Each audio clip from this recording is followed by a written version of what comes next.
غوث پاک سرکار فرماتے ہیں میں ادھر بیٹھا ہوا تھا، وہ ادھر بیٹھا تھا مسجد میں، وہ کھا رہا تھا۔ غوث پاک فرماتے ہیں مجھے بھوک اتنی زیادہ لگی تھی، جب وہ لقمہ اٹھا کے اپنے منہ میں ڈالنا چاہتا تھا تو بھوک کی وجہ سے منہ میرا کھل جایا کرتا تھا، اتنی بھوک مجھے لگی تھی۔ اس نے مجھے دیکھا، کہا اے مسافر ادھر ادھر تعال۔ تو غوث پاک فرماتے میں اٹھا، میں اٹھ کر کے اس کے پاس گیا، میں نے کہا بتائیں کیا بات ہے؟ اس نے کہا بھوکے ہو؟ میں نے کہا ہاں بھوکا ہوں۔ کہا کھا لو کھا لو کھا لو، یہ نہ میرا ہے نہ تیرا ہے، اسے کھا لو۔ سرکار غوث پاک فرماتے ہیں یہ میرا نہیں ہے، تیرا بھی نہیں ہے، تیرا نہیں ہے، میرا بھی نہیں ہے، کیا مطلب ہے؟ کس کا کھانا ہے؟ تم کون ہو؟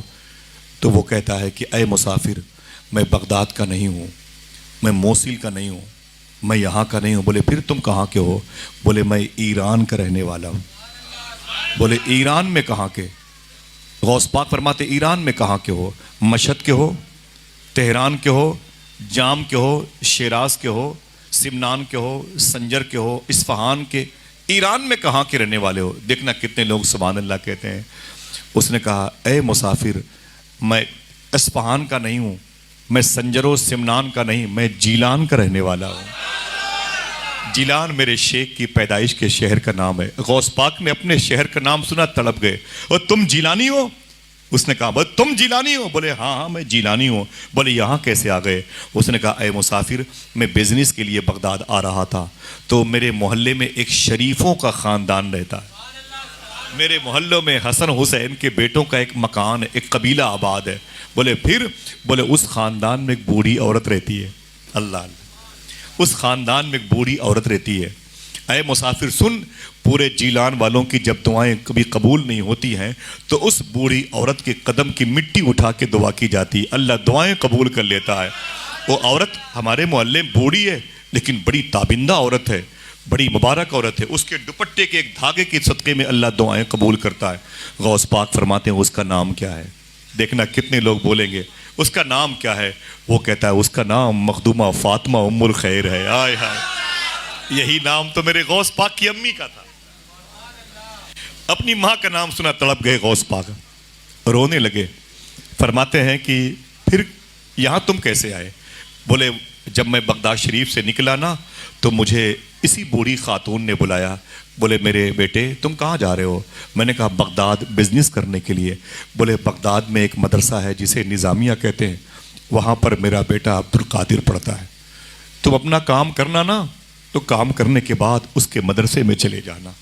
میرا بیٹا عبد القادر اسی مدرسے میں پڑھتا ہے، وہ مجھ سے بڑی محبت کرتا ہے اور میں اس سے بڑی محبت کرتی ہوں۔ وہ ہمیشہ کے لیے مجھ سے بچھڑ گیا لیکن ان دنوں اس کی یاد بہت آ رہی ہے، میرے بیٹے کی یاد بہت آ رہی ہے۔ ایسا لگتا ہے میرا بیٹا بھوکا ہے، میرا بیٹا پیاسا ہے۔ یہ بات حقیقت ہے کہ بچے اگر بھوکے پیاسے ہوتے ہیں تو ماں کو خبر ہو جاتی ہے، صحیح ہے کہ نہیں؟ لیکن اگر ماں بھوکی ہوتی ہے تو بچوں کو خبر نہیں ہوتی۔ بچے ہوٹلوں میں کھانا کھا کے گھر جاتے ہیں، ماں کے لیے سوکھی روٹی بھی نہیں ہوتی۔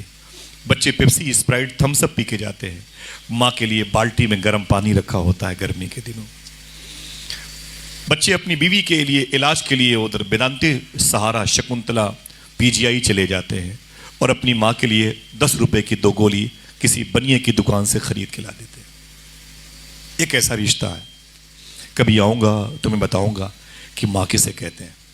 سرکار غوث پاک فرماتے ہیں مجھ سے اس نے کہا کہ مجھ سے اس بوڑھی عورت نے کہا بغداد جانا تو میرا بیٹا عبد القادر ہے، اس کو میرا سلام بولنا، یہ کچھ خرچے کے پیسے اس کو دے دینا، ان دنوں اس کی یاد بہت آ رہی ہے، اس سے بتانا کہ تیری ماں خیریت سے ہے۔ تو غوث پاک فرماتے پھر؟ وہ کہتا میں بغداد آیا، میں نے اپنا بزنس کیا، میں فارغ ہو گیا، پھر میں اس مدرسے میں گیا جہاں شیخ عبد القادر پڑھتے ہیں، جامعہ نظامیہ۔ جب میں وہاں گیا تو مدرسے کے بچے اساتذہ ٹیچرز تھے لیکن عبد القادر نہیں تھا۔ میں نے کہا شیخ عبد القادر؟ بولے جیلانی؟ میں نے کہا ہاں۔ بولے وہ امام موسیٰ کاظم، امام جواد تقی کے روضے پر ہوگا۔ بولے میں وہاں پر گیا، بولے سب ملے عبد القادر نہ ملا۔ کسی نے کہا قریب میں امام اعظم ابو حنیفہ کی بارگاہ ہے، بولے سب ملے عبد القادر نہ ملا۔ کسی نے کہا کرکوک سلیمانیہ موصل کردستان کی طرف ہوگا، یونس علیہ السلام کی بارگاہ، بولے سب ملے عبد القادر نہ ملا۔ کسی نے کہا نجف میں مولا علی کے روضے پر ہوگا، بولے وہاں گیا سب ملے عبد القادر نہ ملا۔ کسی نے کہا کربلا میں حسین و عباس کے پاس ہوگا، بولے وہاں گیا عبد القادر نہ ملا۔ تو کسی نے کہا تھا عبد القادر مدائن کے جنگلوں میں گم ہو گیا، وہی گم ہو گیا، اس کی عقل معوف ہو گئی، معاذ اللہ اس کی عقل خراب ہو گئی، عبد القادر شاید انتقال کر گیا۔ کہا پھر میں نے عبد القادر کو ڈھونڈتے ڈھونڈتے تھک گیا، میرے اپنے پیسے ختم ہو گئے۔ بولے پھر؟ بولے اب جو پیسے میرے پاس اس کی ماں نے دیے تھے، ان پیسوں سے خرید کر میں نے کھانا شروع کر دیا۔ انہی پیسوں کا یہ کھانا ہے جو ابھی میں نے تیرے سامنے رکھے دیکھے، اسی لیے میں نے تجھ سے کہا اسے کھا لے، نہ میرا ہے نہ تیرا ہے۔ اتنا سننا تھا، غوث پاک بہت روئے، اتنا روئے آنکھوں سے آنسو نکلے۔ اس نے کہا اے مسافر تو روتا کیوں ہے؟ غوث پاک فرماتے ہیں اے مسافر سن، جیلان سے آنے والے، جس عبد القادر کو تو ڈھونڈ رہا ہے وہ میں ہوں، جس کے لیے تو نے اتنی دقتوں کا سامنا کرنا پڑا تجھے، وہ میں ہوں۔ اس نے کہا تم جیلانی عبد القادر ہو؟ فرمایا میں ہوں۔ کہا وہ تیرے باپ کا نام شیخ موسیٰ جنگی دوست ہے؟ فرمایا ہاں۔ تیری ماں کا نام فاطمہ ام الخیر؟ کہا ہاں۔ کہا تیرے دادا عبداللہ جیلانی؟ فرمایا ہاں۔ کہا تیری پھپھو عائشہ؟ فرمایا ہاں، یہ میرے گھر کے لوگ ہیں، یہ میری ماں ہے۔ وہ لپٹ گیا۔ اس نے کہا اے عبد القادر تو بڑا خوش قسمت ہے، تجھے اس ماں کا شکم ملا جس کے نام کے صدقے میں اللہ دعائیں قبول کرتا ہے، تو اس شریفوں کے خاندان کا ہے، شرفا کے خاندان کا، تو حسنی حسینی لال ہے۔ میں نے کہا ہاں۔ یہ بتا میری ماں کیسی ہے؟